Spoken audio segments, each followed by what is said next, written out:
आज हमारा जो टॉपिक है वो है हमारी जो 12th क्लास की फर्स्ट स्टोरी है आफ्टर 20 ईयर्स। उसका character sketch of Silky Bob. तो जैसा मैं आपको बताना चाहूँगा, after 20 years is a story written by O.N.V.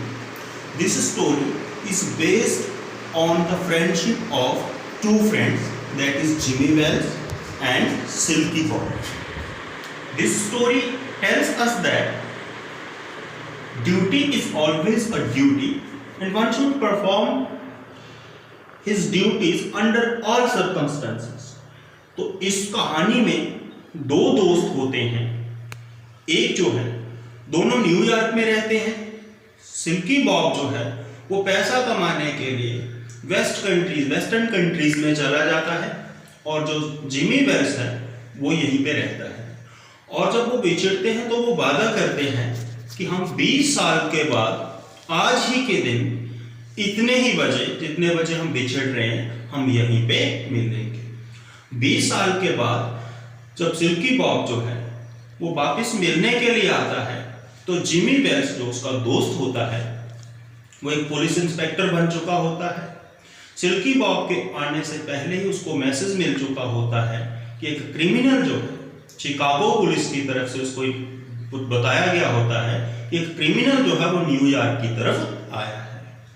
तो जिमी वेल्स जब उसको देखता है तो वो पाता है कि ये वही क्रिमिनल है। तो उसको पता चलता है कि मेरा दोस्त क्रिमिनल बन चुका है।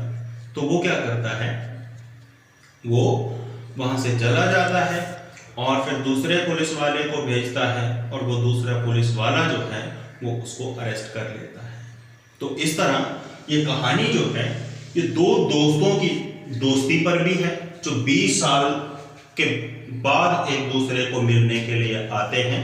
तो सबसे पहले जब आप सिल्की बॉब का जो कैरेक्टर डिस्कस करेंगे तो सबसे पहला आपका पॉइंट होना चाहिए इंट्रोडक्शन। तो इंट्रोडक्शन में आप क्या लिखेंगे? इंट्रोडक्शन में आप लिखेंगे कि Silky Bob is the main character of the story after 20 years by O.N.V.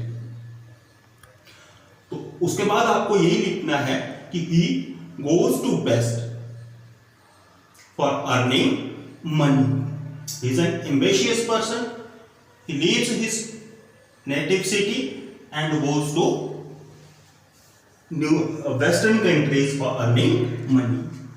तो दूसरा पॉइंट में आप उसका डिस्कस करेंगे फिजिकल अपीयरेंस। तो फिजिकल अपीयरेंस में क्या आएगा? एक चीज तो ये स्टोरी बताती है कि उसकी एज कितनी है, 38 इयर्स। ये हमें कैसे पता चलता है? जब आप कहानी पढ़ोगे तो उसमें लिखा गया है, जिमी वेल्स को सिल्की बॉब खुद बताता है कि मैं 18 साल का था जब मैं गया था। तो इसका मतलब 20 साल के बाद वो वापस आया है तो उसकी उम्र जो है वो कितनी है, 38 इयर्स। दूसरा उसका लिखा गया है पेल, उसकी अपीयरेंस है पेल, स्क्योर जॉड फेस। उसका जो चेहरा है वो पीले रंग का है और बड़ा चौड़ा सा है। और उसके साथ साथ ये भी लिखा है कि उसकी राइट जो आईब्रो है उसके पास क्या है, एक वाइट स्केर का मतलब एक निशान जो है उसकी आंख के पास है।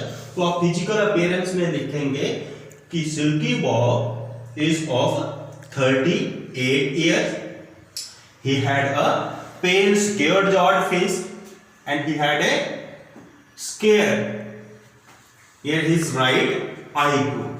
तो उसके बाद आप लिखेंगे रिच मैन। ये जो आपका थर्ड पॉइंट होगा, रिच मैन कैसे आप जानेंगे कि वो रिच मैन है?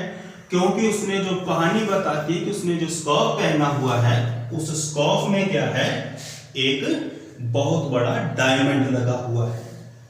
ठीक है, he had a large diamond on his scarf pin। उसके साथ उसकी जो घड़ी है, उसकी जो लिड्स हैं वो भी किसकी बनी हुई हैं, हीरे की लगी हुई हैं। तो यहां से पता चलता है कि उसके पास बहुत पैसा है, वो बहुत ही अमीर है। नेक्स्ट पॉइंट आप इसका जो डिस्कस करेंगे वो होगा एन अंडरवर्ल्ड कैरेक्टर। अंडरवर्ल्ड का मतलब एक criminal character. Silky Bob is a criminal character in the story. The story tells that Chicago police had wired to the New York police that Bob is a criminal. तो यहां से आपको पता चलेगा कि वो पुलिस से भागा हुआ है. He earned a lot of money by illegal and immoral ways. उसके लिए जायज नाजायज कुछ नहीं है, बस पैसा ही पैसा है. An ambitious person, ये पॉइंट भी उसी को सप्लीमेंट कर रहा है कि Bob is an ambitious person. He wants to earn money by all means. Fair and full, जायज नाजायज हर तरीके से वो पैसा कमाना चाहता है, उसकी कोई हद नहीं है. यही वजह है कि वो अपना घर बार छोड़ के चला जाता है, न्यूयॉर्क छोड़ के चला जाता है, because he wants to be a rich man and he wants to earn a lot of money. लेकिन एक बात जो उसकी पर्सनैलिटी की बहुत अच्छी है, true, dedicated, promising and loyal friend. ये पॉइंट जो है ये बड़ा इंपॉर्टेंट रहेगा उसके कैरेक्टर को लेकर कि चाहे उसके अंदर 100 बुराइयां हैं, लेकिन वो एक सच्चा, एक निष्ठावान, एक अपने वादे पर कायम रहने वाला और एक वफादार दोस्त है. चाहे वो जितने मर्जी गलत काम करता है, लेकिन 20 साल पहले किया हुआ वादा अपने दोस्त के साथ वो याद रखता है. और बड़ी अनलकी मैन, आप इसको अनलकी मैन क्यों कहेंगे?